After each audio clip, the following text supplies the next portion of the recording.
UAE विपक्ष में भारतर playing 11 घोषणा बाद पड़े संजू सैमसन।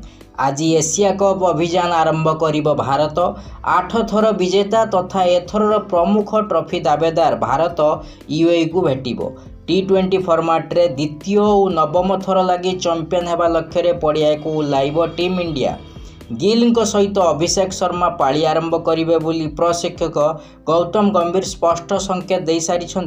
3 नंबर स्थान में संजू सैमसन किंबा तिलक वर्मा खेलिबा नहीं चर्चा वितर्क रही।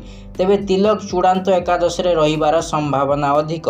से भली मैच फिनिश करने दक्षता लगी जितेश शर्मा प्रथम पसंदर विकेट रक्षक रहिबार आशा अधिक। जड़े किंबा 2 जण स्पिनर को नेबारे विकल्प टीम इंडिया पाखरे खुला रहिबो। वरुण चक्रवर्ती और कुलदीप यादव एकादश रे स्थान पाइबे। एपटे भारत को 2007 मसीह T20 विश्वकप विजयी कराइथिबा लालचांद राजपूत एबे यूएई कोच थिबारु तांकर मार्गदर्शन और तत्वावधान रे यूएई निज क्रिकेट इतिहासर सबुठु बड़ विजय स्वप्न नहीं पड़िया को ओह्लाइब।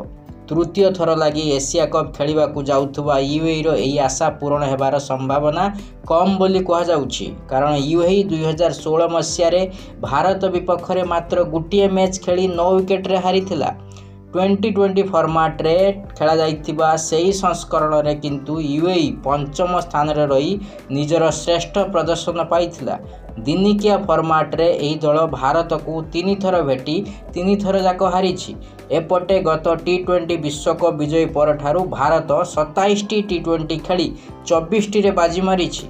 एणु दल एही सफलता धारा को एशिया कप रे मध्य बजाय रखिबा योजना रे रहिछि।